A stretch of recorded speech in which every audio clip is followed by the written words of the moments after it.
मैं प्यार की खुशबू हूँ, महकूंगा ज़मानों तक। नमस्कार, मैं शहबाज खान, आप देख रहे हैं सागर टीवी न्यूज़।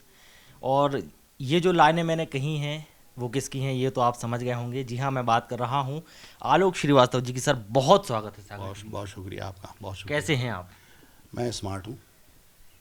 स्मार्ट हूँ। सर, सागर आप आए हुए हैं, कैसा क्या रहने वाला है?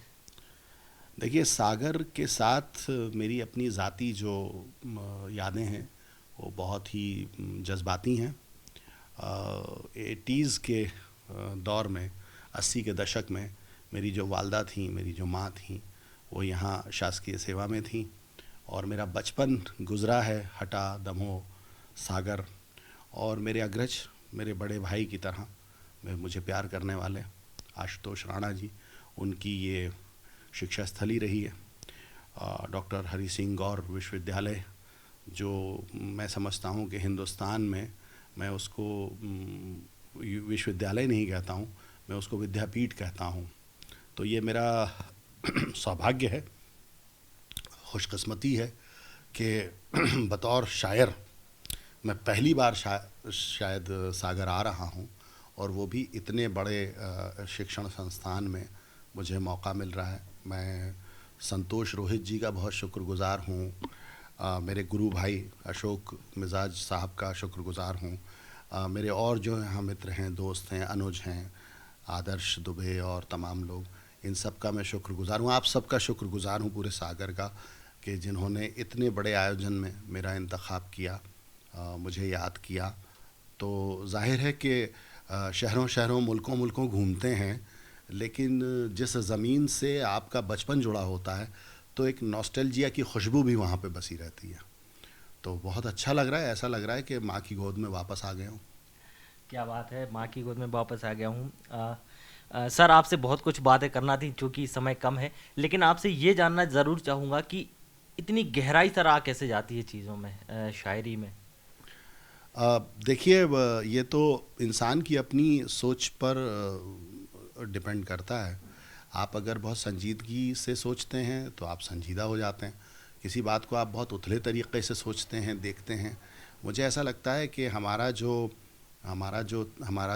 जो तहज़ीबी विरासत है, हमारा जो सोशल फैब्रिक है, और हमारी जो रिश्ते हैं मानवीय, अगर आप उनको बहुत गौर से, शिद्दत से महसूस करते हैं, तो उसको लिखने का हुनर फिर वैसे ही बनता चला जाता है।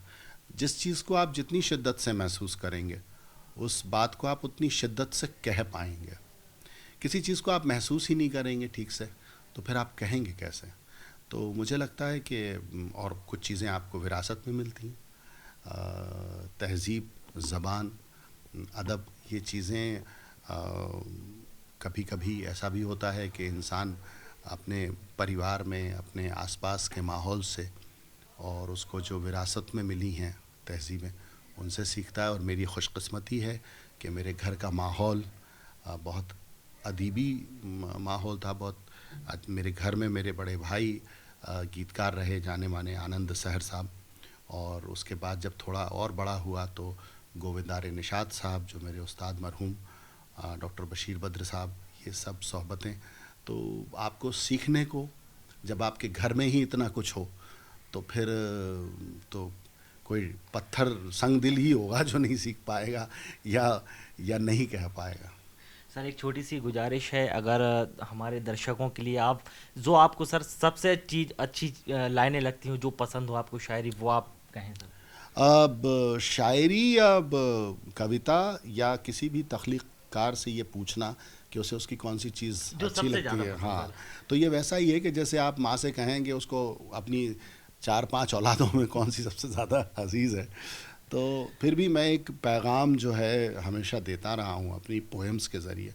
मैं इस बात का बिल्कुल भी कभी मैंने परवाह भी नहीं की, और कभी इसका ख्याल नहीं रखा कि उसका जो एक, उसके लिए दाद, उसके लिए वाह वाह और उसके लिए शोर शराबे क्या मिलेंगे। ये है कि मैं एक सोशल मैसेजिंग और रिलेशनशिप की जो रिश्तों की जो खसूसियत होती है, उसको हमेशा अपनी गज़लों में उकेरता हूँ।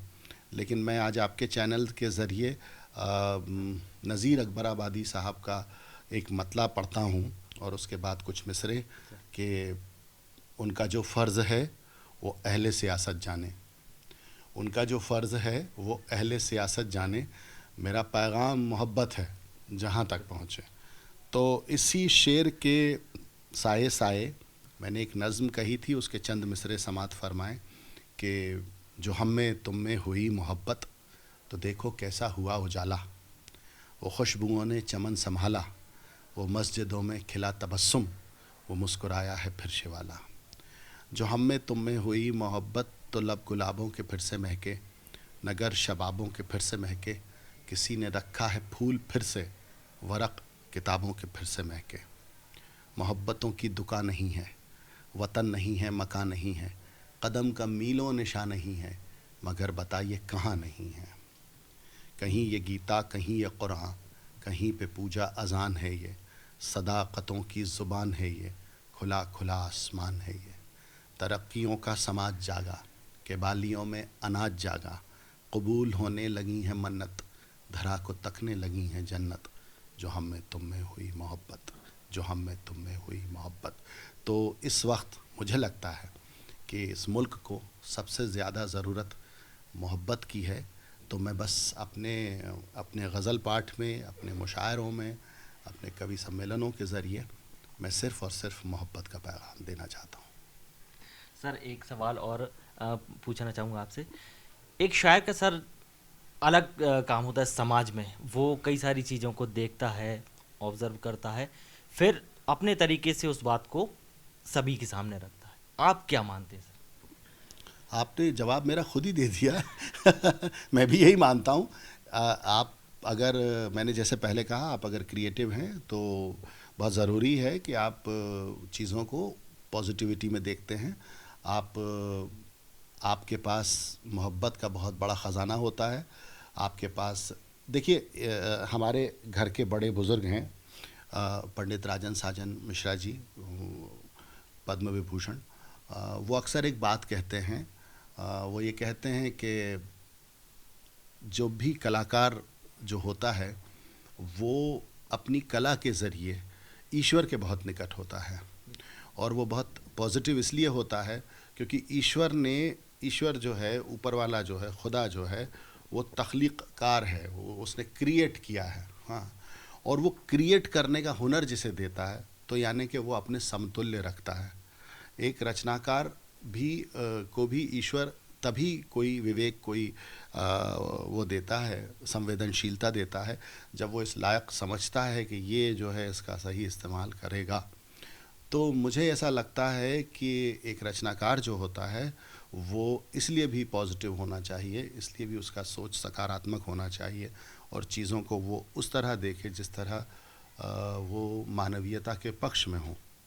और मुझे लगता है कि अगर आपस में मोहब्बतें नहीं हैं, आपस का, हम सब का जो इस मुल्क की जो एक तहज़ीबी विरासत है वो अगर मुकम्मल नहीं है, वो डिस्ट्रॉय कर रहा है कोई, तो उस पर निशानदेही करना हर शायर का, हर क्रिएटर का और हर कवि का काम होना चाहिए। और वो सिर्फ काम नहीं होना चाहिए, वो उसका फ़र्ज़ होना चाहिए। बहुत बहुत शुक्रिया सर बात करने के लिए। आपका भी बहुत बहुत शुक्रिया, और मुझे खुशी हुई कि मतलब मैं सागर आया और आपसे भी मुलाकात हो सकी, क्योंकि आप भी हम पेशा हैं। मतलब मैं पेशे से सहाफ़ी हूँ, तो ज़ाहिर है सहाफ़ी से मिलना, शायरों से तो मुशायरे मुलाकात होगी, मुशायरे के पहले आपसे मुलाकात हुई। आपका बहुत बहुत शुक्रिया। शुक्रिया सर बात करने के लिए।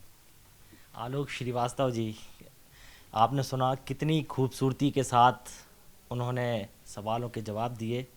तमाम खबरों के लिए आप बने रहिए सागर टीवी न्यूज़ के साथ। शुक्रिया।